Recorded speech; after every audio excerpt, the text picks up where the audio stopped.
and I hope I'm audible to all. And once again, a warm welcome to all of you who are able to attend today's session. And as you know, today's discussion is on Module 2, which is basically on leadership and building strong teams. Before we start with the discussion on Module 2, I just wanted to take maybe 5 minutes to talk to you about how you felt about Module 1 and if there are any uh, conceptual clarifications or any questions or anything that you would like to, even your how you felt about Module 1. I think we can use this 5 minutes to discuss that. And so now we can share our thoughts about module 1, and then after 5 minutes, I'll start with the discussion on module 2. So over to everybody. Anybody would like to share how they felt about module 1, if there was anything that really struck a chord, if there's or anything that you would want to clarify, anything. And you can write on the chat box. Maybe that would make it easier for all of us to follow.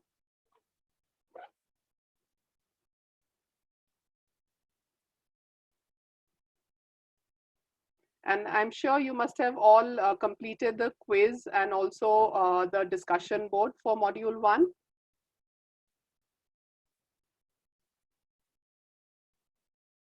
I don't see inputs on module 1. So if everything is clear, we can straight away jump into module 2. So let me know if any of you would want to share any thoughts, or we can just start with our today's discussion on module 2.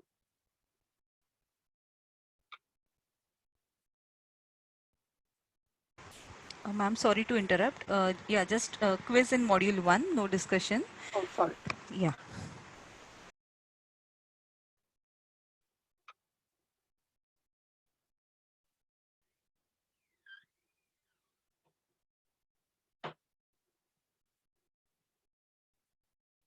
So I think, yeah, for most of us, some of the concept must have been new because quite often we don't read about the definitions of leadership and management. And I'm sure that must have really helped you as much as going through the videos. So I hope you found it I mean, quite interesting and also informative to go through the content on module 1.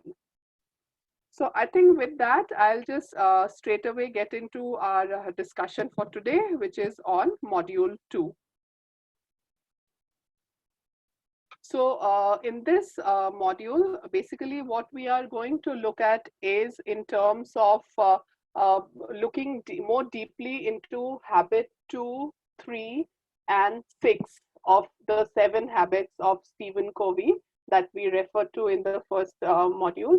And as you will see, all the modules of this course are basically borrowing from one or the other, or more than one habits of Stephen Covey. So in this particular module, we are delving deeper into the 3 particular habits that Covey has discussed.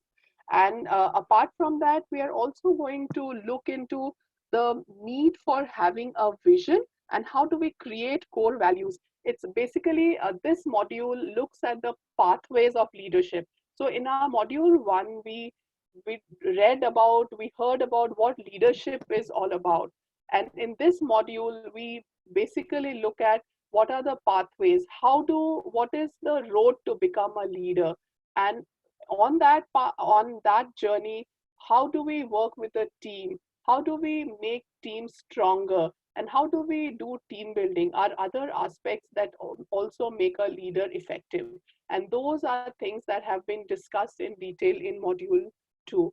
Apart from visioning about creating our own visions, talking about team building, the other area which is included in module 2 is looking into cultural differences, looking into diversities within team. How do we work with a team that is diverse? How do we create solidarity within team so that we are able to achieve the objectives of our team? And looking at things like motivation, incentives, and how do we build synergy within the team. So, I mean, broadly, these are some of the things that have been discussed. So you might find that in comparison to module 1, module 2 is more intense. So I would request that everybody should take some time and go through each of the sections. And maybe if you feel that you are unable to understand, just take a break. Don't try to read everything in one go, because there's a lot of content, and there's a lot of I mean I would say kind of new things that have been talked about in this module. So take your time, go through it, and try to understand what is being described under each of the section, because I want to assure you that each and every component that we are going to look at in this module are things which are very important in our day-to-day life. Hence, you should go through all the content and also go through the videos and other activities and reading material that is being shared. I particularly found this module very helpful, and when I did this course, I think this was one of my favorite modules, because it helped me a lot in terms of my work. So I found the things that have been talked about in this section very useful in my day-to-day life as well. So uh, the habit two, that which has been discussed in much depth in this section, is basically about beginning with the end in mind. Can anybody share what is the habit one that we had talked about? Very quickly, would anybody like to mention in the chat box what is the habit one that we had referred to in the first session? Right, right. So yes, so you all remember being proactive was the first habit that Stephen Covey has talked about. And after being proactive, the second habit he has talked about is about beginning with the end in mind, which means to have clarity on what we are trying to do. It is to know, to have the foresight of looking at our goalpost very clearly. And that is what we are going to discuss in this module. When we talk about having the end in mind, some of the things that define that end for a team, for an organization, is the vision of that organization. And I'm very sure you must all be very, you must have all read, or you must be familiar about your own organization's vision, because the vision determines the work that any organization aspires to do. And similarly, vision is also important when it comes to the individual, because we are also as individual guided by a particular direction, by a particular sense of destination that we want to achieve. Hence, as you go through this section, there's a one task where it requires you to write a sentence of your own personal vision. So I would say, I would request everybody to please take up that task, because I think for all of us, it is very important to define what that vision is all about. Apart from vision, we quite often use the word mission. Can anybody share what the difference between vision and mission is? You can write in the chat box. What do you feel? Because quite often we talk about the vision and mission of an organization. What do we mean when we talk about the mission?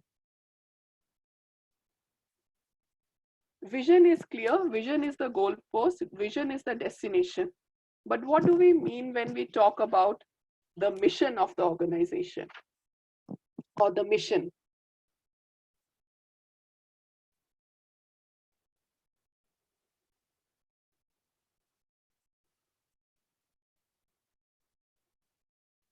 Yes, yes, you all are very correct in saying mission is the purpose.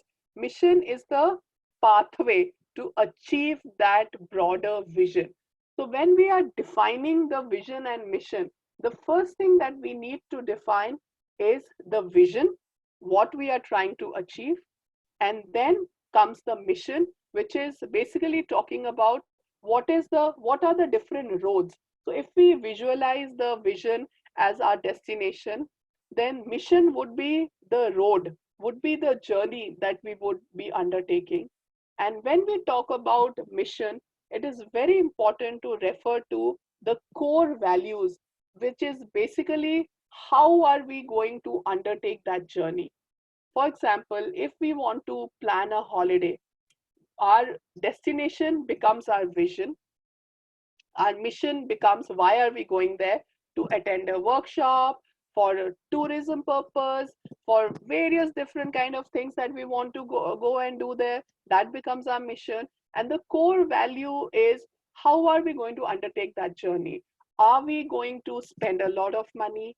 Are we going to really try to economize and make best use of the time that we have? Are we going to try out and learn the local language? Are we going to act in a particular way when we go to a tourist site? So, sorry, core values basically determine the behavior that we want to do in terms of achieving the vision and the mission. Is that clear? And you can read about it. I mean, there are videos and a lot of text also given there, which differentiates, because it is very important for all of us to understand the difference between vision, mission, and core values. Because when we are talking about beginning with the end in mind, what we are talking about is basically to set up that vision very clearly, and also to plan what are the core values that we are going to work with. What and let me tell you that core values for every individual is different. There are no common set of, like, for what drives a person A will be very different from what drives a person B. But when we look at an organizational level, core values are something that determine the entire all the work that we do. For example, where we talk, when we are working within a ART setup, one of the core values which is integral to our work is that we will not discriminate towards anybody. And that is a core value which everybody who is working within the ART setup ascribes to. So sometimes when we are looking at institutional core values, they are standardized core values, they are universal, and they apply to everybody who is part of that team. So in terms of taking forward this particular discussion, I really like the three questions that Anne has mentioned in the as a to-do thing, which would help us to really frame our vision that we have for our life. And the first exercise is very interesting, which is basically visualize in rich detail your own funeral. Who all are going to be there? What are they going to talk about? How did you live your life, about the relationships you had? I know it's not going to be an easy task, but might be interesting for us to just think about it in terms of how do we want to be remembered and how we can start living with those priorities, because it is not quite often that we give thought on these aspects.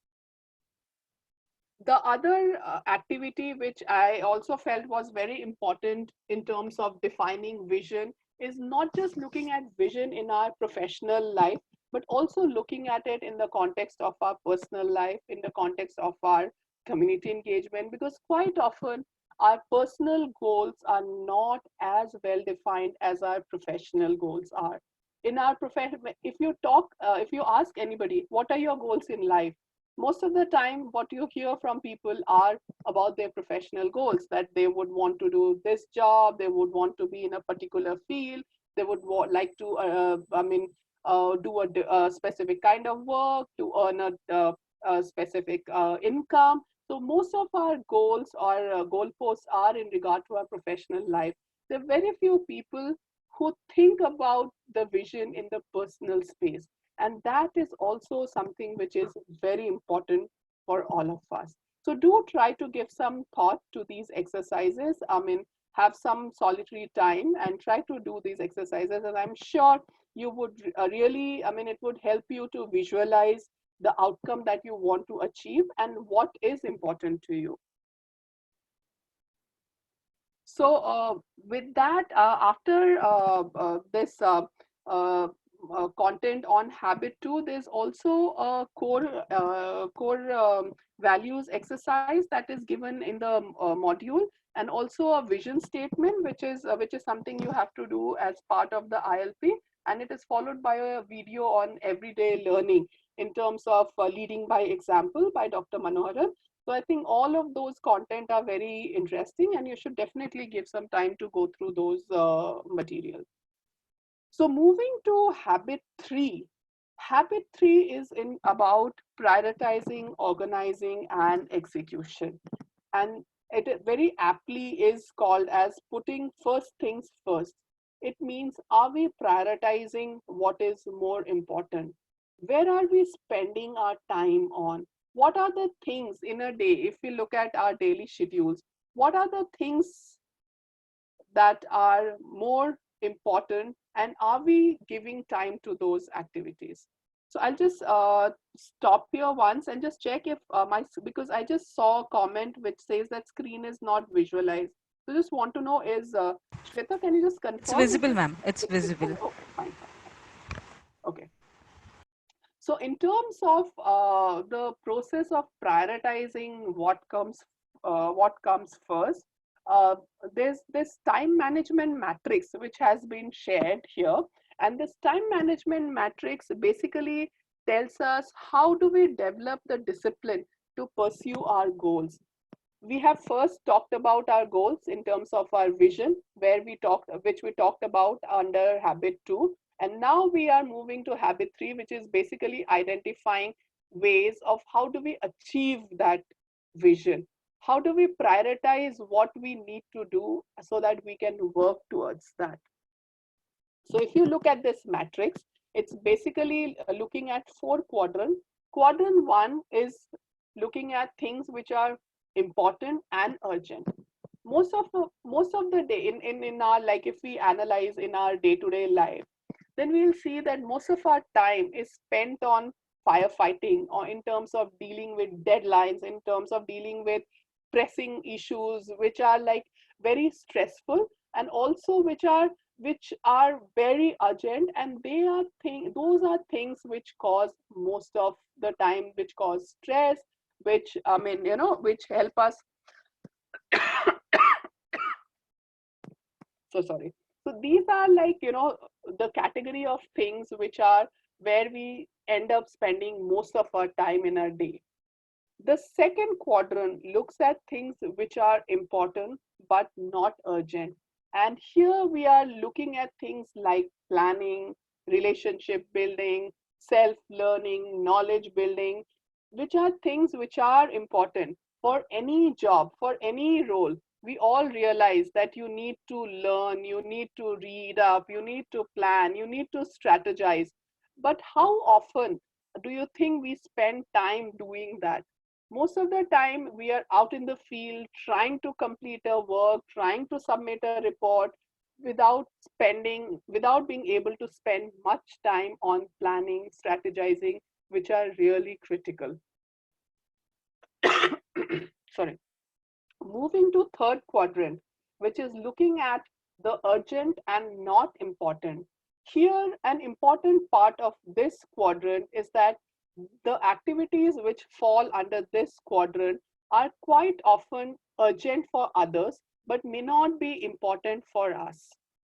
For example, many a times it happens that when we are working at in office, there is a call from a colleague of ours, or there is a call from our home that something has happened and what should they do. So at that moment, though it is it is something that may not be important for us, but that is very urgent for somebody else. So the activities that fall in quadrant 3 are often based on others expectation, and not something that is directly determined by the individual themselves. So that is the distinction between quadrant 1, which is important and urgent, and quadrant 2, which is not important and urgent, which is basically things that are determined by others and not by us. The last quadrant, which is the not important and not urgent, I would not talk much about it because you can totally understand what are the things that are in this quadrant. Things like looking at our WhatsApp messages, the time that we spend on social media, the time that we spend in gossiping. all of that is part of quadrant 4. All of that fall under the bracket of non-urgent and non-important things. And in terms of our time management analysis, is quadrant 4 is where we should be spending the least time, because this is the least productive work that we do. So most of the least are the unproductive work that we do in a day falls under quadrant 4. So you can see here that the differentiation in terms of the four quadrants on how they have been defined, on where we should be focusing our energies on. So quadrant 1 is where we need to manage to our best of our ability, because quadrant 1 is the urgent and important kind of activities. And quadrant 2 is where the author feels that we should be spending our maximum time, because quadrant 2 is what helps in our growth. Quadrant 2 is what helps in our planning, and because it involves things like building relationship, it involves things like learning, which are all very important aspect of our day-to-day life. Similarly, quadrant 3, which is not important and urgent and is dependent on others' perception. So there's a note on being cautious on that quadrant, because that can take up a lot of time without yielding any result for any of us. How many times we have been pulled into doing something which is important for others but may not be of any value to us? I think a lot of times, I think all of us can cite examples where we have ended up spending time in doing things which are not important, but it's somebody else's responsibility which we have to take up. And then the last quadrant is the quadrant of waste, which has been very aptly titled, which is the unimportant and the unurgent things. So after you have gone through this time management matrix, you should also do the exercise on the time management matrix, which is basically, again, a self-reflection exercise. And that would help us to see how we are spending our time, like how are we implementing this in our day-to-day life, and what can we do to make that better and to improve that. So I'll just take a 2-minute halt here and just do a check with everybody. How everybody is feeling? Is any thoughts on the time management matrix or the vision statement? Anything? Because then we are moving to another topic. So if there's anything anybody would like to share, please feel free to write on the chat box.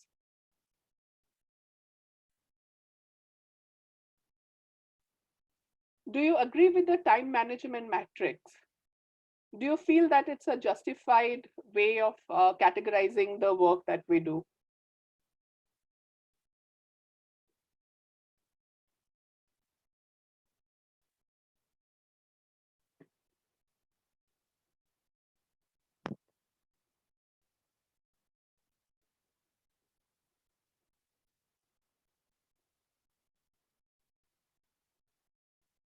Thanks so much. Thank you. So now we move to the next part of this section. I really apologize for rushing, because there's a lot of new concepts that have been introduced in this section. So after the today's webinar, if there is anything you would want to discuss or need clarification on, please feel free to post it on the WhatsApp group. So with that, I'll just move into the next part of the session, which is on team building.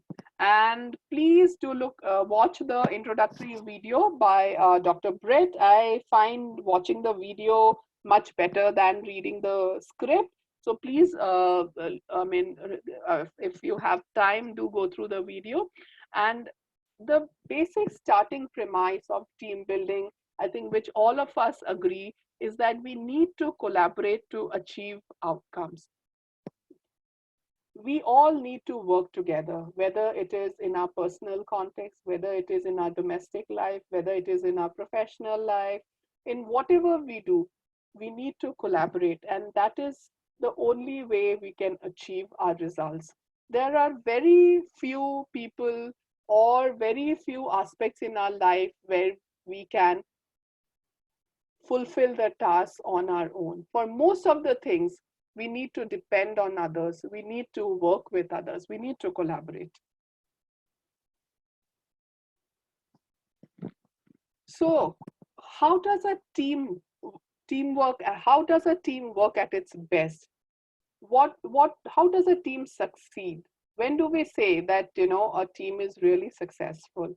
When there's a commitment to common objectives, when there is a clarity on the roles and responsibilities, when there are effective decisions, decision systems, communication and work procedures, and there are good personal relationships. So what do these 4 points basically tell us?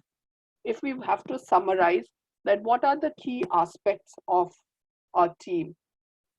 What are the 4 foundation on which a team is built on? Sorry. So then the first thing that comes up is trust. And we must have all experienced it in our everyday life, in our existing teams, in our previous teams, that quite often the best performing teams are those which have the highest level of trust. So, trust has been defined as the most critical component of determining a team's success. And Dr. Britt has used the word of speed trust in terms of defining that the higher the level of the trust is, the faster the team is able to achieve its outcomes. So the trust level, the trust within the team members, amongst each of the team members, is very important, and that is the starting point. The second aspect of what is critical for a team to work well, which is also defined here, is basically clear and open communication. And when we talk about clear and open communication, it is not only one way communication, it is not only a linear communication from a senior to a junior. The communication that we are talking about is the ability to express opinion, is the ability to be heard, the ability to speak, which is something very important for a team to function well.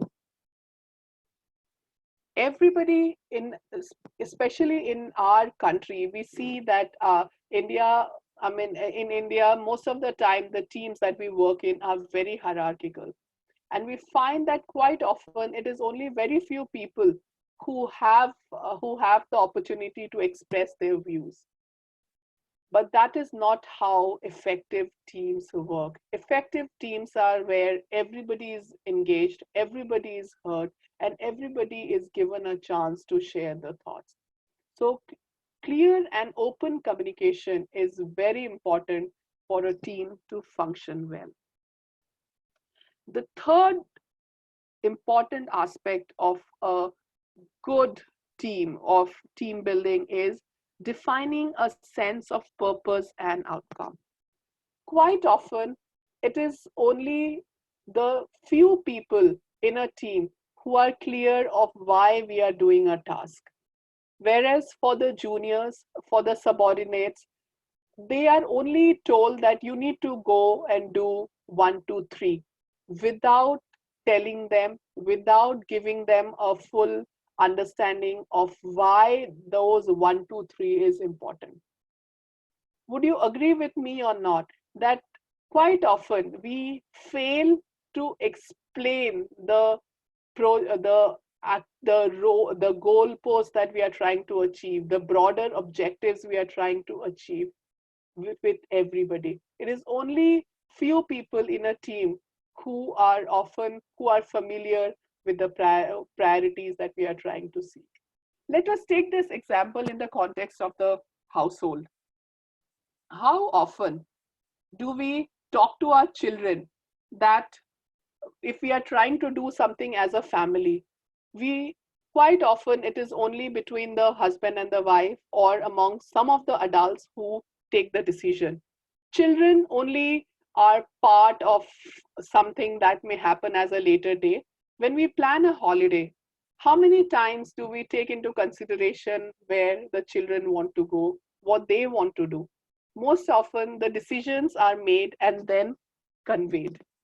And then are, are the children part of our planning of what we are trying to do? So similarly, even in an office setup, in a team setup, it is very important that every member of the team has a clear idea on what is the purpose, what is the objective of that team. And this is not just about short term teams, about teams which are specific to a task, but for any organization, for any institution also, it is important that from time to time there's a discussion with everybody on board to talk about what are the priorities, what are the organizational goals presently, so that everybody is familiar, so that everybody is informed of what is happening within the organization. The last aspect of team building, which is again very critical and particularly so for people in leadership roles, is about building relationships before tasks. Quite often, the people that we, all of us in our previous job experiences or in our present job experiences, we remember our managers, all leaders, those we remember those people who took an interest in terms of finding out what was happening in the lives of their team members. So it is very important for an effective leader to build that relationship, to build the connect with all the team members. Most often, what happens is due to time constraint, due to work priorities, the only people that we end up talking to are the people with whom we are working on a day-to-day level. But we don't often find the time to go and talk to people with whom we may not be engaging on a day-to-day basis, but they are also part of the team, because what they do is also integral to the functioning of the team. Hence, for people who are in leadership positions, it is very important that we build trust by building this relationship. Because only when we are able to build the relationship, we are able to build the trust, which again takes us back to the core integral principle that is needed for having a successful team.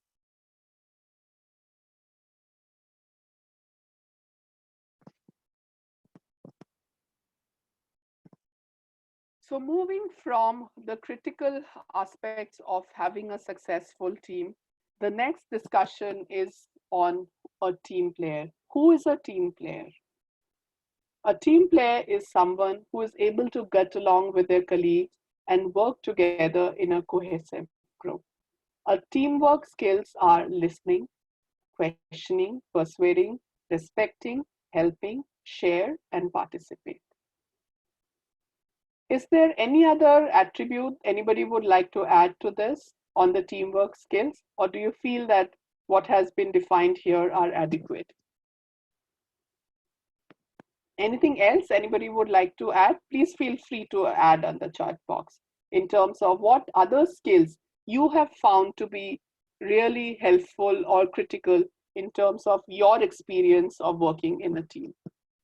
So we have been using the word team quite often in our discussion, and it has also been quite emphasized in this section because it is about team building. So what do we basically understand when we talk about a team? A team is a group of people with complementary skills who work together to achieve a common goal. And teams can be both motivating and frustrating. I think all of us can vouch for the fact that there are good teams and there are bad teams. How do we differentiate the good team and the bad team? Can anybody just share what is your thought on what is a good team and a bad team? Maybe just quickly on the chat box. What is a good team and what is a bad team? Based on your experience.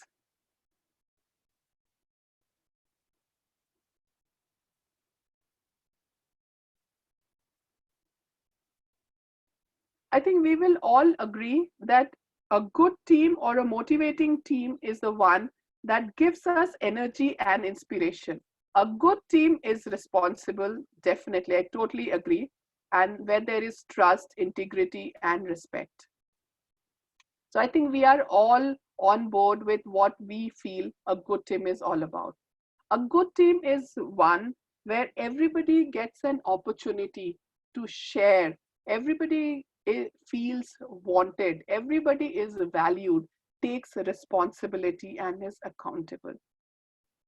Whereas when we talk about a bad team, these are all these values, when it is not present in a team, it becomes a frustrating team.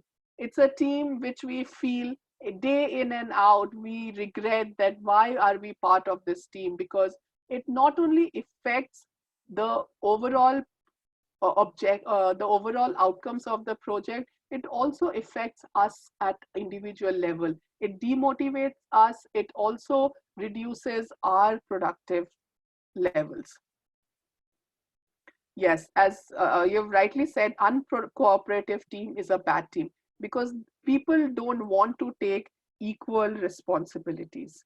So when we talk about what are the critical components that a team is made up of, shared responsibility is the first value that a team has to build on, because it is only when they shared responsibility and ownership that we can say that it is a good team. A good team is also should be able to inspire and motivate everybody who is part of the team. And there should be also flexibility and redundancy.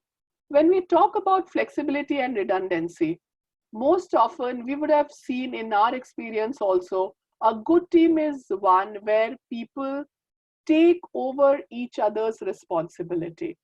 A good team is one where people are willing to support each other in and stepping out of their own comfort zone and taking up the responsibility of other team members.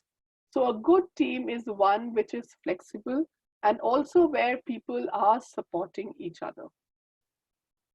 And do you think that it is easy to set up these values, to set up a good team? It is not. For any leader, for any manager, it's a big challenge of setting up a effective team, because some of the challenges that are very intrinsic in terms of setting up a team are managing the power dynamics. And you will all agree that power dynamics are not only between the leadership and others. Power dynamics exist at all levels. And how do we circumvent around the power dynamics is very important for setting up a good team.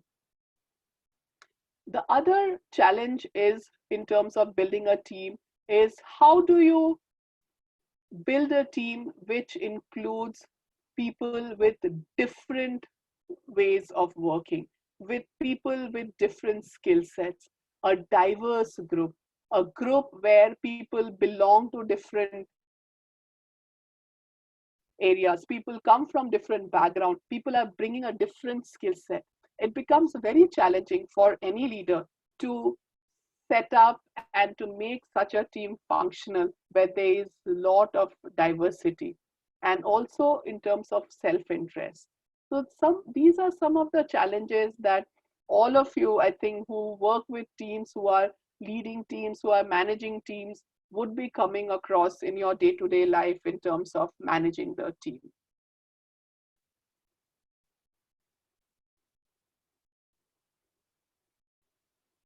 So next, we move to the topic on work climate. So basically, what we talk about work climate is looking at the environment of the organization. So when we talk about the work environment, is basically the personality of the organization.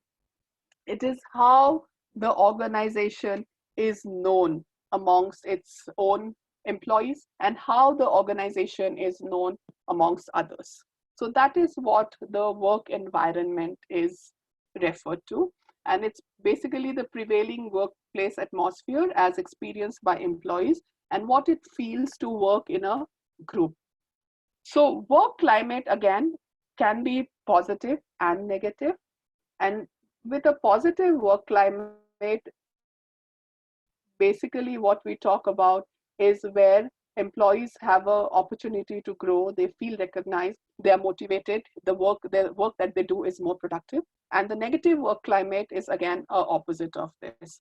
So I think we can all determine, like when we are reading about the work climate, we can assess for ourselves, like in terms of the various jobs that we have held with the various teams that we have worked in, what was the work climate. I think it would be a good exercise to maybe just do that analysis based on self reflection. So the three dimensions of work climate that as a leader it is important to look in and to make effective are: the first dimension that needs to be undertaken by any leader is basically to challenge your staff. And when we say challenge your staff, it means offering them opportunities to grow and push their boundaries. For all of us, we realize when we work in team that everybody has different level of, everybody works better in different conditions with different incentives. So as team lead, we need to identify what are some of those stimulus that work for different individuals. Once we identify that, it is very easy for us to then push our team members to achieve a particular objective. I would like to cite this particular example from one of my previous organization. So I used to work with this young lady who was very dynamic, and her aspiration was to do more papers, to do more research, and to get into the research field. She was only driven by the fact that she wanted to take up as much work that would allow her to do more write ups, to come publish more papers, which was something that was not in her job description. Once I realized that that was a stimulus for her, it was very easy for me to then rope in on writing. Whenever we were writing out any new concept note, I knew she would be the first person who would be interested and who would be willing to take up that work, given that that was something that she wanted to do always in her day to day work. So it is very important for all of us as managers and as leaders to understand what works with whom, and accordingly supporting them, accordingly mentoring them, accordingly guiding them to ensure that we are able to push the boundaries to expand their horizons. The other thing that is very important for any leader as part of the work climate is to provide clarity. Quite often, even though when we join a job, we are given a JD, we are given a TOR, but how many times are we left in confusion about what our role is actually all about? Because many times, as within a team, within an organization, there's shifting of roles and responsibilities. So, for a leader, it is very important to clarify what is expected from a person time to time. And that is why I find these processes of like midterm reviews, of goal setting very important, because those things give an opportunity to the leader to talk to the team members more deeply in terms of what their roles and responsibilities are. Because many a times, unless people are clear of what is expected of them, how do you expect them to perform? So providing that clarity is very important. And the last thing on providing support, I think that is something we all acknowledge and we all feel, we all understand and also identify with, that it is so important to provide adequate support, and also to make sure that capabilities are acknowledged, people are appreciated for their individual, for their group achievement, and people are adequately supported. So that also becomes a very important part of building a good work climate. But having talked about these three aspects, it is not always very easy for all leaders or all managers to work on these. Quite often, there are things which are in the external world which are beyond control of the leaders and managers. In such a circumstance, it is important that we prioritize what is within our control and work on those. Because if we spend time dwelling on things which are not in our control, we only lose time. And this is something we had talked about in our last session on leadership, that we need to prioritize what is important and spend our time accordingly. So, again, here, when we are looking at building a positive work climate, we should analyze things which are easy to implement, which are under our control, and accordingly follow up on those rather than taking up things which are beyond our control.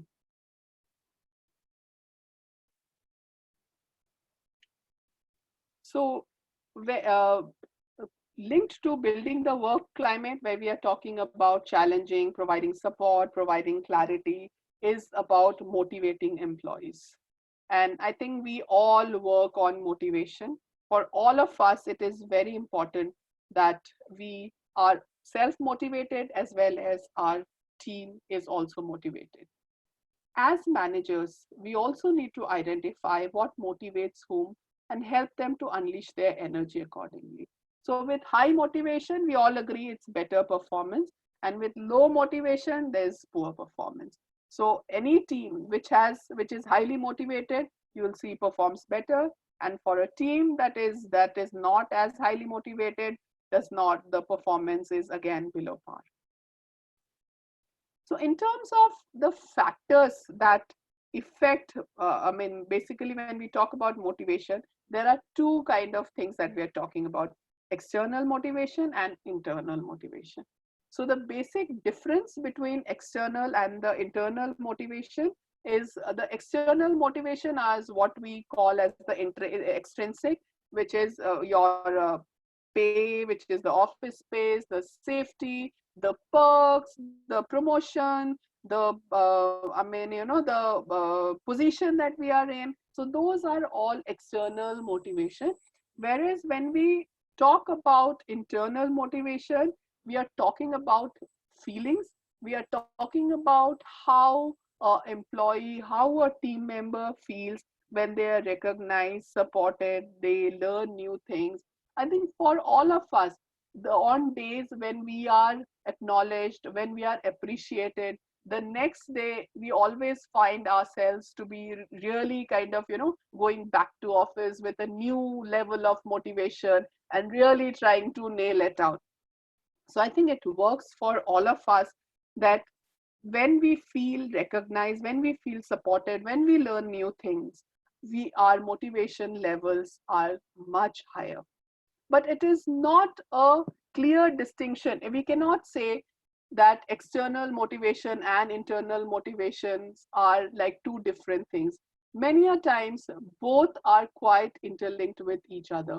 Many a times, if the pay is so minimal that we are always burdened with how are we going to manage our day-to-day expenses, it is very difficult for us to be motivated at personal level. So there is a very close interplay between the internal and the external factors of motivation.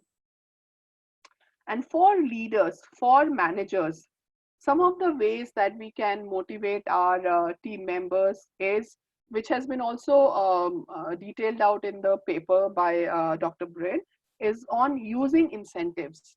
But the problem with incentives is the fact that whenever we talk about incentive, people understand it only in the context of financial incentive.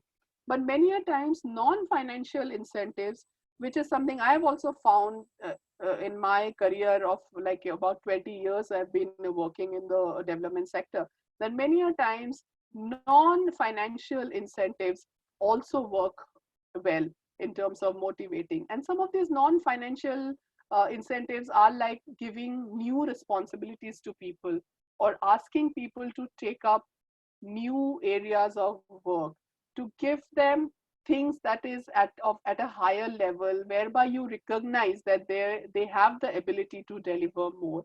So there are various such non-financial incentives also which work well. The other ways of how we can motivate our team is definitely something we have been talking a lot about in this session, is on recognition in terms of acknowledging when people do well, in terms of listening to ideas and suggestion. And also another thing which is very important is having opportunities of professional development, career advancement. So these are things which, as a leader, as an organization, we need to prioritize if we want to have a team that is motivated and feels strong. So again, there's a bit of a back and forthing, and we again go back to our discussion on when we were looking at stages of team development that we had talked about. So okay, so just I'll take a 1 minute halt here and just check if everybody is doing fine. Any comments, any thoughts?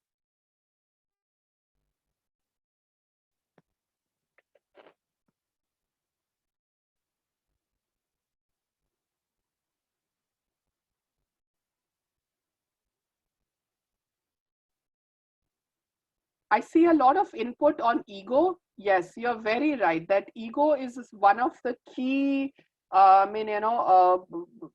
indicators of a team which is not functioning well, is team which is unable to deal with individual egos. And you're very right.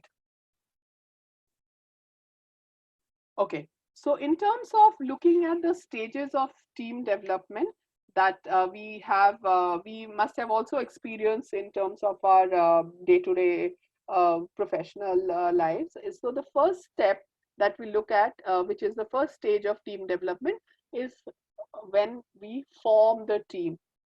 This is the time when a new team is created or a leadership change happens.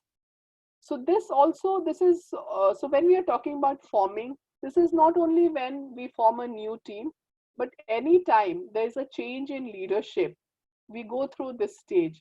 Because whenever there's a new leader who comes in, there's a lot of anxiousness and anxiety and also excitement within the team, because everybody looks forward to see how things would change. क्या बदलेगा, क्या रहेगा? So there's that always this question of what will happen now. So that happens not only within a new team, but whenever there is a change in leadership, that a team goes through this whole experience of forming, which is the first stage of team development. The next stage, which is storming, as you can very rightly see from the word, storming means that this is the stage when people come into most contradiction. People, there are quite often there are conflicts because there's lack of understanding of who is doing what. The second stage is also the time when people are trying to establish their power and hierarchy within the organization. So if you can, again, going back to my earlier example of when a new leader joins the organization. So when a new leadership comes in, there's quite a lot of change in terms of how people start reacting to each other, because with a new leader comes in a new way of working, which many a times changes the earlier structure of the organization, which means that the power, the hierarchy, and the power dynamics also changes. So that leads to a lot of conflict and confrontation within the team, because people are not clear. People are trying to make a sense of the change that is happening. So the storming is a phase when there's a lot of anxiousness, and there's a lot of misbelief, lack of trust that exists within the team.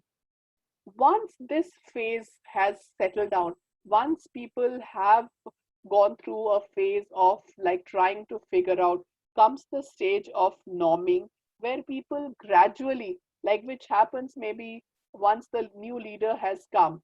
The first 3 4 months are the storming period when everybody is unsure of what is happening and what the other person is doing.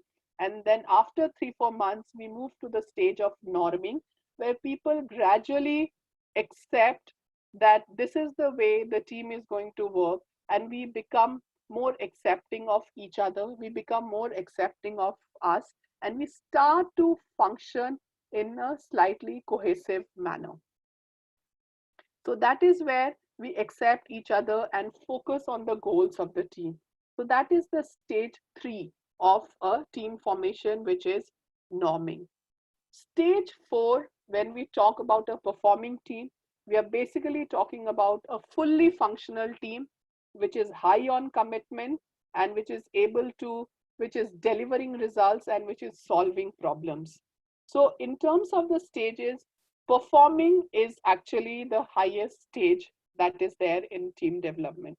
Because when we talk about transforming, we are again talking about changes that happen within a team because of the priorities shifting, because of the any change happening due to change in leadership, or like for example, like when we are working in an office for first year, there's a different project that we work on, and the next year we work on another project. So that is where the transforming stage comes in, because when we move from one project to another, there's a change in the team composition, there's a change in the team priorities.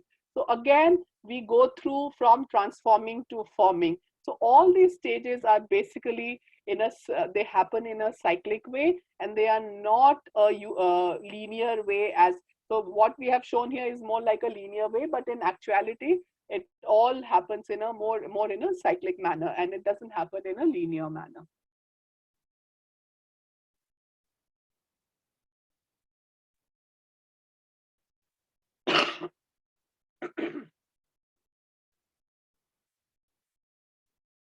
So now, after looking at what are the stages of team development, what are kind of, how do we make a team functional? There's a brief description on Patrick Lencioni's 5 dysfunctions of a team.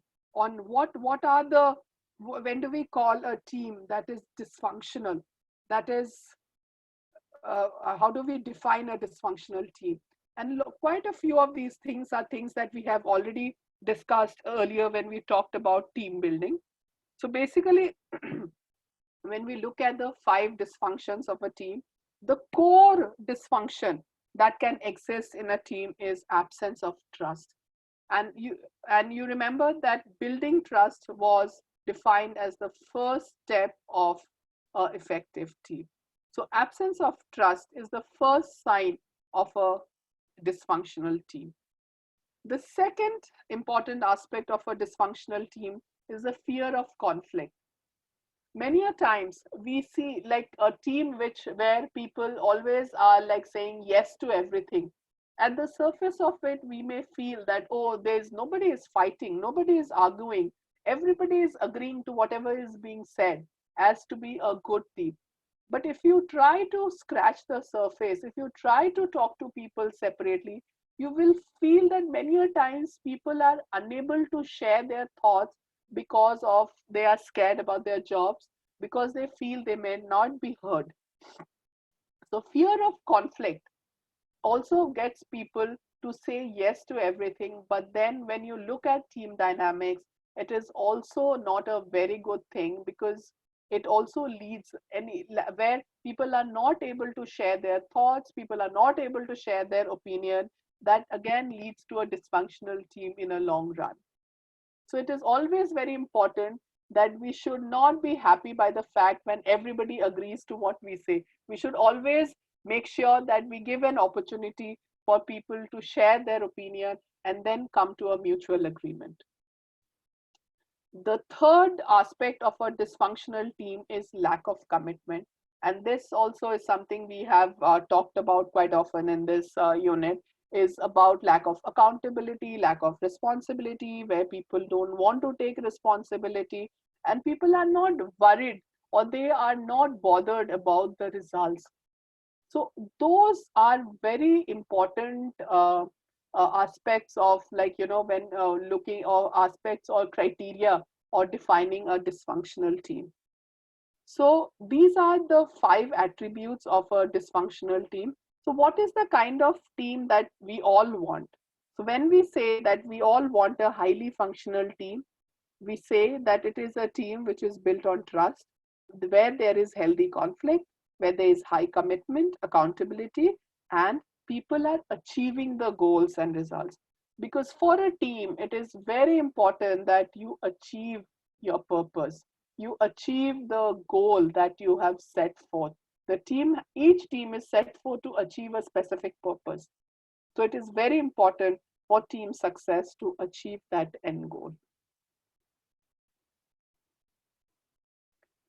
So now that we have talked about dysfunctional team and what functional teams are all about, there are few team building tools which have been described in this module, and there are also activities where they have, where you need to analyze your own team and describe the purpose, composition, identify the strengths, weakness, and propose a strategy of what of amongst these team building tools are things that you would find effective.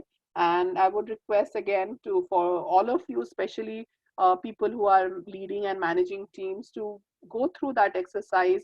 And maybe you may not find it useful immediately, but maybe whenever there's a team meeting, you would find an opportunity to share your thoughts on how you feel you can make the team more stronger and you can help the team to achieve the results better. So in terms of the team building tools, basically the tools are again centered around the 5 criteria of what functional teams are all about building trust, about encouraging effective conflict, about achieving commitment, increasing accountability, and focusing on results. So all of these are explained quite well in the module. So you can go through the reading material and the other documents.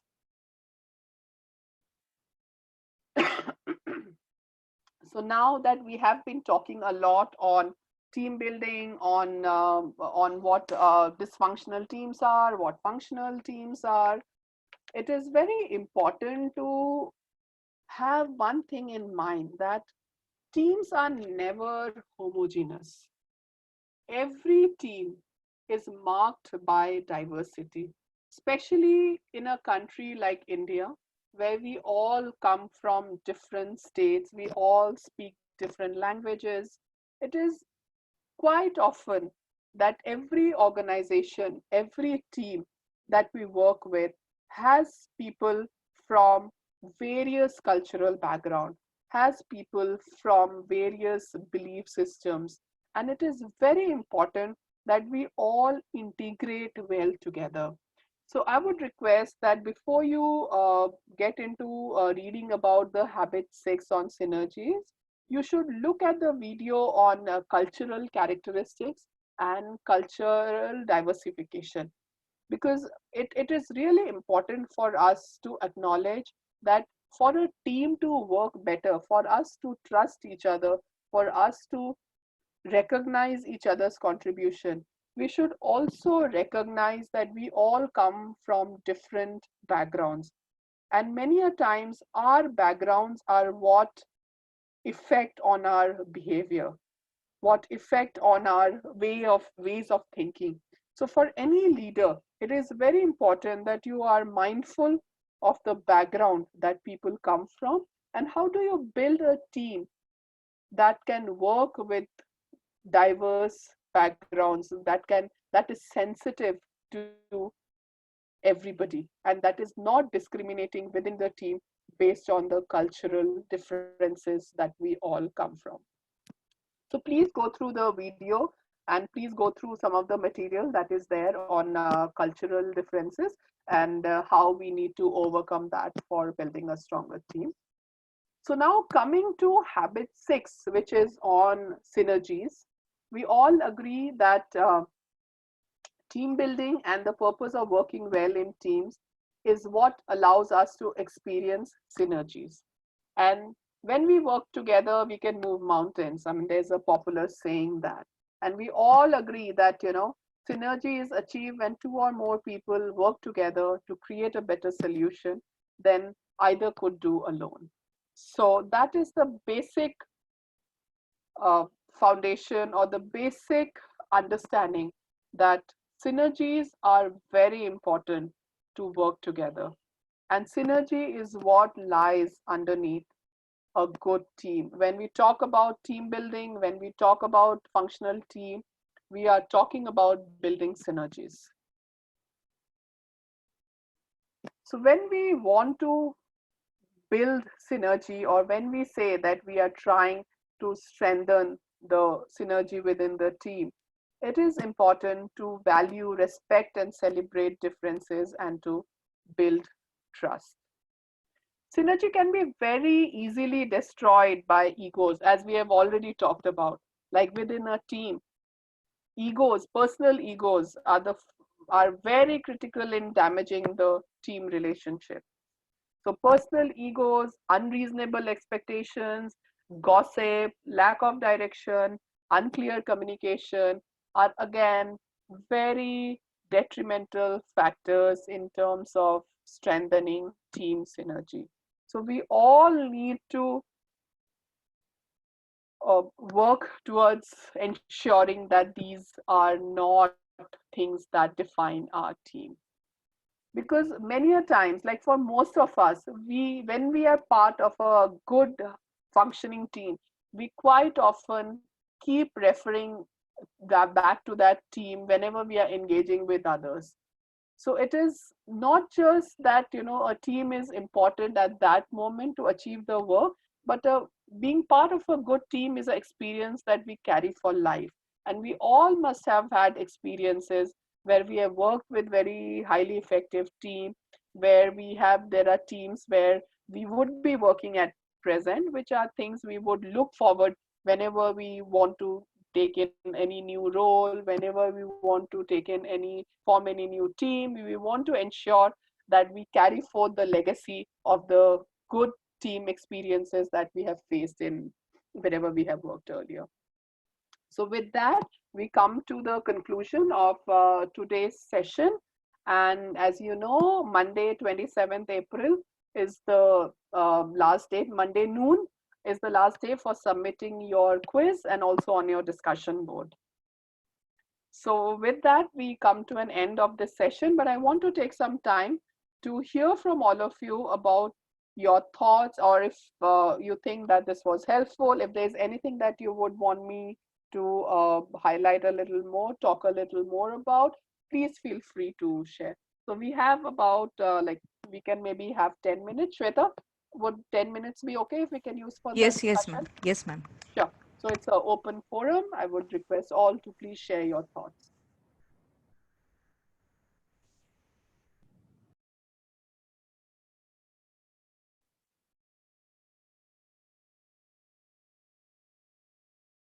Or any questions or anything, just feel free to share your feelings or your experiences, anything.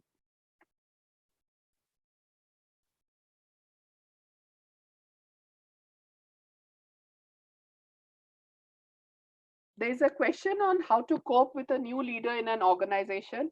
So as I said that anytime a new leader comes in, we go back to the first stage of the team formation, which is around the forming, where there's a lot of anxiousness, there's anxiety. And I'm hopeful that with the new team lead coming in, there would be more openness in terms of discussions. There would be people would have more clarity on what their roles are, what is the vision that leader is bringing in. I think those are discussions that you should have, which would also help you to see what the leader is trying to do and then take it forward. Because many times if we don't communicate, if we don't try to understand what our leader is trying to do, we also live in this state of confusion. So I would urge that we should go forward, try to have this conversation, and then trying to see that what is it that the leader has in mind about the team, what is the expectation, and where do we see our role in within that entire context.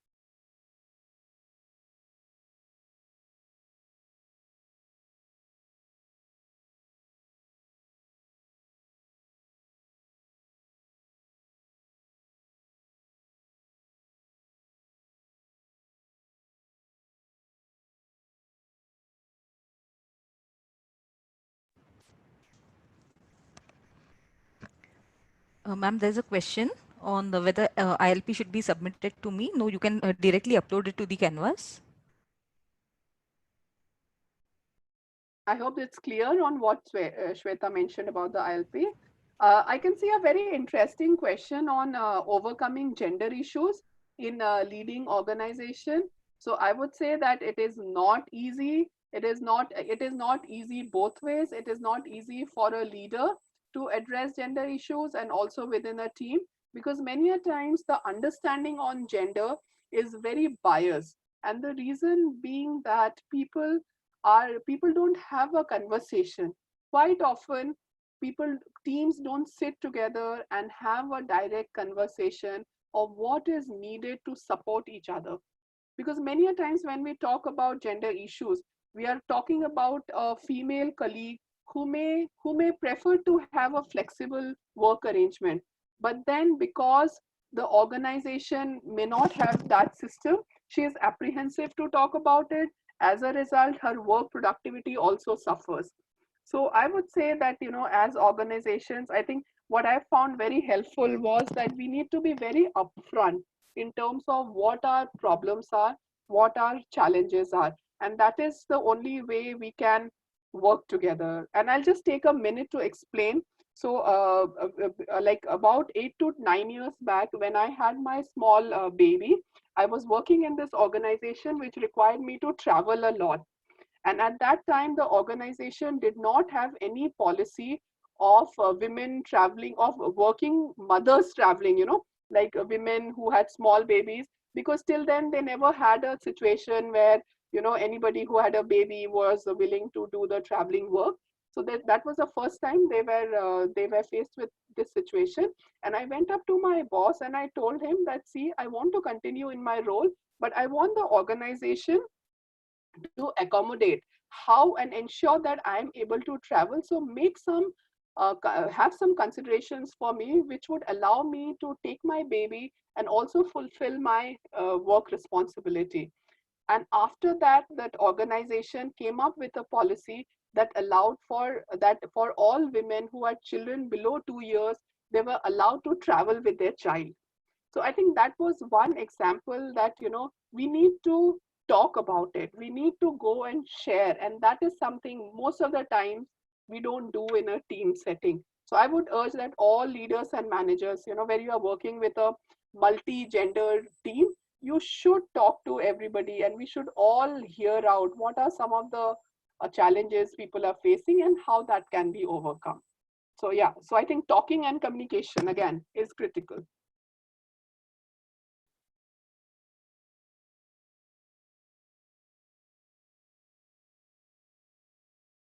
Shweta, there's a comment on word limit on ILP. Would you like to take that? Yeah, no word limit. Okay. You can write as much as you want. Participants are required to complete ILP for the module 1, 2, and 3 and submit it by 4th May.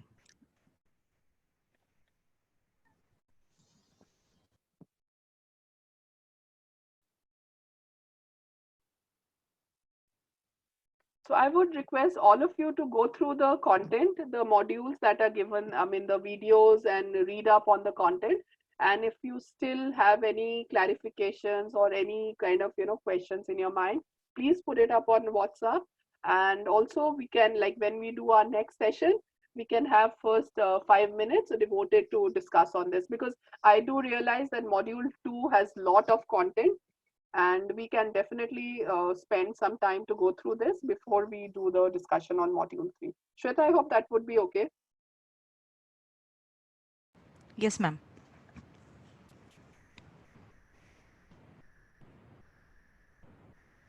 So I think what I can also do, Shweta, is like some of the questions, if you Yeah, can send me the questions, I can sure. try to put up a response and send it to them. Okay, ma'am. Yeah. Yeah, sure. Right. Yeah.